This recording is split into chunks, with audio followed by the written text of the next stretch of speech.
Бүгін өтетін тақырыбымыз үшбұрыштар, төртбұрыштар, аудандар. Енді қарапайымнан бастайық, төртбұрыштың ауданынан бастайық. Ең бірінші бізде берілетін ол тік төртбұрыш. Тік төртбұрыш дегеніміз барлық бұрышы 90 градус, ауданы А көбейтілген В, периметрі 2 көбейтілген жақша ішінде А плюс В. Оны бәріміз білеміз. Одан екінші төртбұрышымыз ол барлық қабырғасы тең тік төртбұрыш, ол квадрат. Оның ауданы А квадрат, периметр 4А. Ол туралы айтпай ақ қояйық. Кішкене артынан бастайық. Келесі параллелограммнан бастайық. Жалпы параллелограмм дегеніміз не? Иә, қарама-қарсы қабырғалар қос-қостан параллель төртбұрышты параллелограмм деп айтатынбыз, иә? Мына қарама-қарсы төбелерін қосатын кесінді ол диагональдер деп аталатын. Допустим, мынау D1 болсын, мынау D2 болсын. Мынаған түскен перпендикуляр ол биіктігі деп аталатын. Осы жерде параллелограммның аудандарының формулалары шығады. Бірінші ауданы ол S-тен А көбейтілген HA. Яғни HA деген аға түскен биіктік, HV деген V-ға түскен биіктік.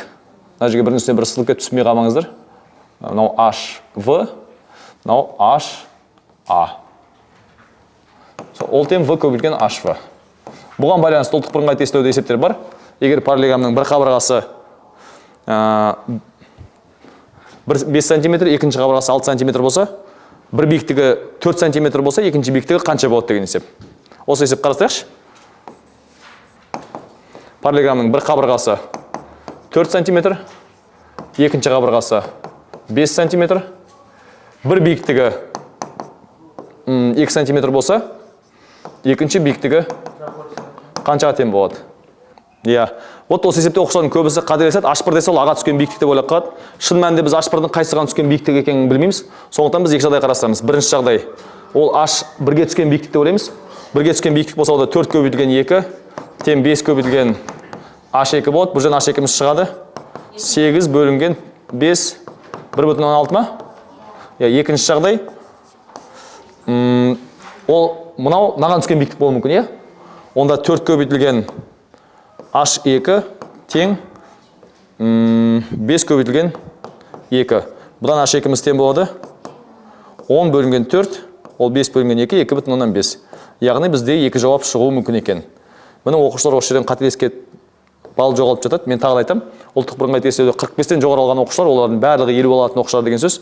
Осындай моменттерді ескермей қап, қате жіберіп атады. Осындай параллелограммның ауданына байланысты есептердің ерекшелігі. Енді егер қабырғасы мен биіктігі берілсе, аудан табу әрине қатты қиындық туғызбайды. Келесі параллелограммға қатысты формула ол мына екі қабырғамен арасында жатқан бұрышына байланысты. S-тен AB синус альфа деген екінші аудан екен. Бұл екінші формула. Яғни бұл жерде қатты қиын ештеңе жоқ. Үшбұрыштардың, параллелограммдардың кешірім сұраймын, екі қабырғасымен арасында жатқан бұрышы берілсе, оған байланысты ауданын таба аламыз. Енді ақыры параллелограммды айтқаннан кейін бұған байланысты формулалардың бәрін айтып кетейік. Параллелограммға байланысты тағы да қандай формулалар бар? Әрине диагональдарына қатысты формула бар, Ол қандай формула еді?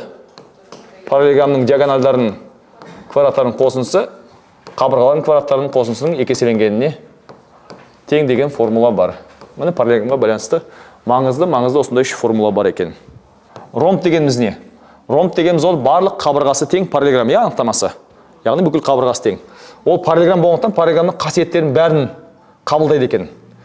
Яғни мынаның қабырғасы А болса, мынау да А, мынау да А, мынау да А. Бір бұрышы альфа болсын, биіктігі H болсын. Бұл жерде H деп айтудың қажеті жоқ, өйткені екі биіктіктен болғандықтан бұның аудан формасы S-тен А көбейтілген H болады. Бұл бізде төртінші формула. Келесі мына AB синус альфаға байланысты формуласы бар. Екеуі де AA болғандықтан екеуін көбейте саламыз. A-тен S-тен А квадрат синус альфа деген. Бұл да ромбтың ауданының формуласы.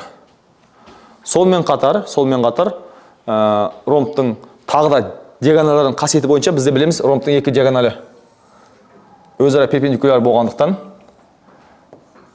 мынау D1 болсын, мынау D2 болсын. Онда үшінші формасы бар екен, S-тен 2-ден 1, D1, D2 деген. Сонымен қатар ақырын ромб туралы айттық, ромбтың тағы да екі формасы бар, ол диагональдардың қасиеті. Ол D1 квадрат қосылған D2 квадрат тең 4A квадрат. Бұл жетінші формула. Енді бүгін іштей сырттай сызылған шеңберлер туралы төртбұрыштағы айтпаймын деп ойлағам. Енді сәті кеткенде айтып кетейін. Жалпы ромбқа іштей шеңбер сызуға болады, Жалпы төртбұрышқа қай уақытта іштей, қай уақытта сырттай шеңбер сызуға болады? Егер де төртбұрыш берілетін болса, бізге кез келген төртбұрыш. айталған қабырғалар А, В, С, Д болса, бұған сырттай шеңбер сызылады, егер де А қосылған С тең В қосылған Д болатын болса. Бұл 8-ші формула деп қой. 8 емес. Жарайды, 8 бола берсін. Содан кейін қай уақытта іштей шеңбер сызылады? Егер де іштей шеңбер сызылу шарты. Енді сырттай шеңбер сызылу шарты бар, ол қарама-қарсы бұрыштарының қосындысы тең болса, яғни бұрыш А қосылған бұрыш С тең бұрыш В қосылған бұрыш Д-ға болса. Бұл 9-ші формула болсын. Яғни бұл сырттай шеңбер сызылу шарты. Енді осы айта кету керек, ромбта бізде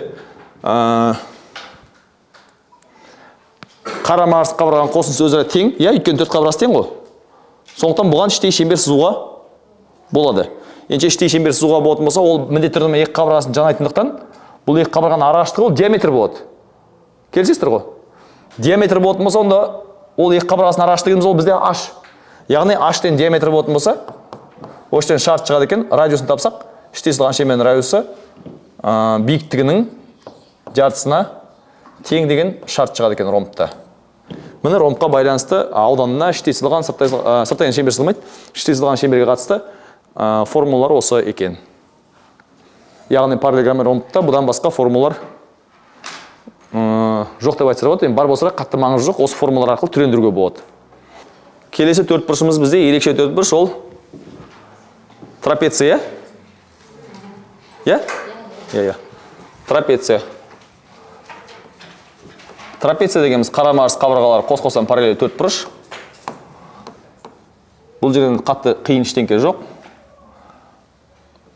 Айталған табандарын А және В деп ойлайтын болсақ, биіктігін H дейтін болсақ, оның бір ғана аудан формасы бар. S-тен А қосылған В бөлінген 2 көбейтілген H деген формуласы бар. Мынау нешінші номер?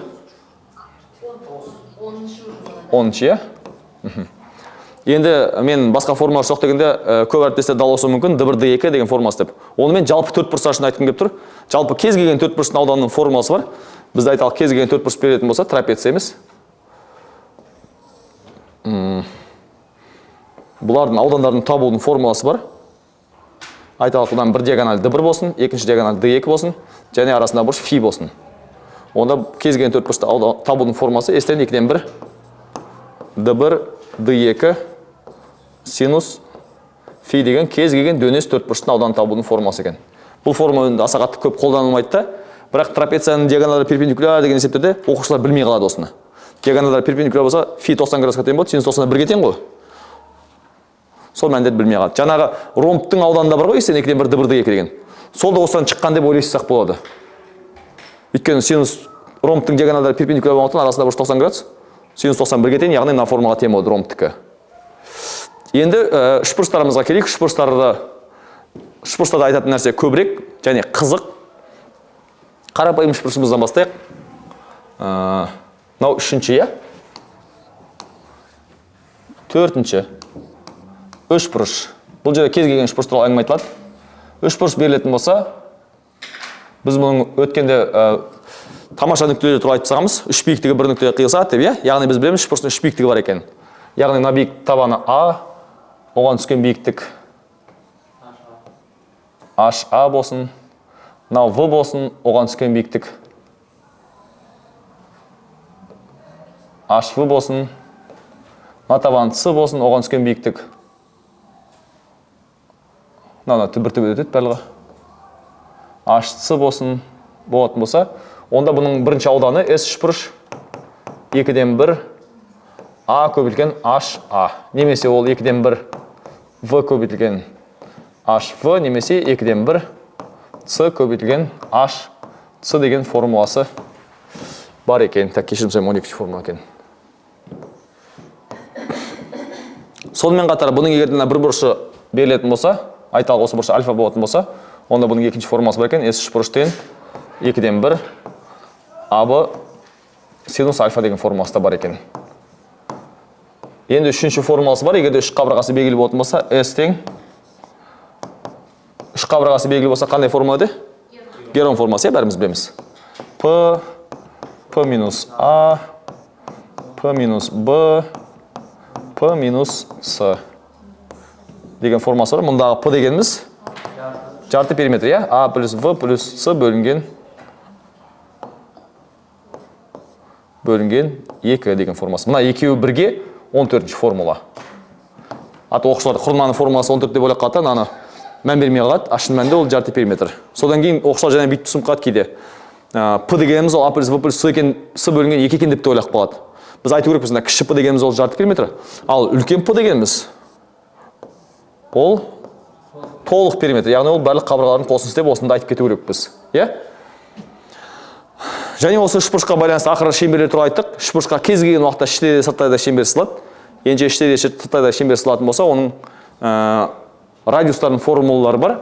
Яғни сыртта сызылған шеңбердің радиусының формуласы AVC бөлінген 4S. Яғни ауданмен байланысты болғаннан кейін әдейі айтып жатырмын. Бұл 15-ші формула. Және іште сызылған шеңбердің радиусының формуласы бар. Ол S бөлінген P. Бұл жердегі P тағы да жарты периметр, иә? A плюс V плюс C бөлінген 2. Келесі біздің үшбұрышымыз, ерекше үшбұрышымыз ол тең қабырғалы үшбұрыш. Тең қабырғалы үшбұрыш болатын болса, оның жекеменшік формулалары бар. Яғни тең қабырғалы үшбұрыш дегеніміз ол барлық қабырғасы тең үшбұрыш, барлық қабырғасы да тең, барлық бұрыштары да тең, 60 градусқа тең, және ол. Осы үшбұрыш үшін бұның өзінің жекеменшік формуласы бар екен, дербес жағдай. Дербес формулалар жалпы бізге не үшін керек екенін өткенде айттық, ол есептерді жеңілірек шығару үшін керек, иә? Яғни бұның ауданның формасы бар екен, ауданның формасы S-тен A квадрат + 3 бөлінген 4 деген формуласы бар екен. Бұл бізде 17-ші формула. Сонымен қатар әдеттегі үшбұрыштарға да іштей сырттай шеңбер сызылатын болса, бұл тең қабырғалы үшбұрышқа да іштей сырттай шеңбер сызылады екен. Сырттай сызылған шеңбердің радиусының формуласы A + 3 бөлінген 3. Іштей сызылғандікі A + 3 бөлінген 6, иә? Деген формуласы бар екен. Осы екеуінің қорытынды шығады. Яғни үлкен радиус кіші радиустан 2 есе ұзын екен ғой деген. Енді ол медианалардың қиылысуының қасиеті бойынша да айтса да болады. Келесі біздің ерекше үшбұрышымыз ол тік бұрышты үшбұрыш. Келесі біздің ерекше үшбұрышымыз ол тік бұрышты үшбұрыш, иә? Тік бұрышты үшбұрыштың өткенде біраз қасиеттерін айтқанбыз. Бүгін соң қалып қалғандарын айтайық. Мынау A болсын, бір катеті V болсын. Мынаған түскен биіктік HC болсын деп айтқанбыз, иә, өткенде. C болсын. Ол бірінші ауданның формасы S тең 2/1 AV. Яғни ауданы екі катеттердің көбейтетін жатса тең. Немесе оны S тең 2/1 C көбейтілген HC деп айтсақ та болады. Міне осындай бір ерекше формула, екі формуласы. Енді екеуі бір формула деп айта беруге болады. Содан кейін сырттай сызылған шеңбердің радиусы R-тен, бұны өткенде айттым ғой ұмытпасам. C бөлінген 2, гипотенузаның жартысына тең. Және іштей сызылған шеңбердің радиусының өзінің жекеменшік формуласы деп айттым. A плюс V минус C бөлінген 2 дегенде формуласы бар. Және мынау MC-ға тең екен, иә? Оны да айтып қою керек. Гипотенуза өскен медианаға тең. Енді осыған байланысты есептер шығарайық.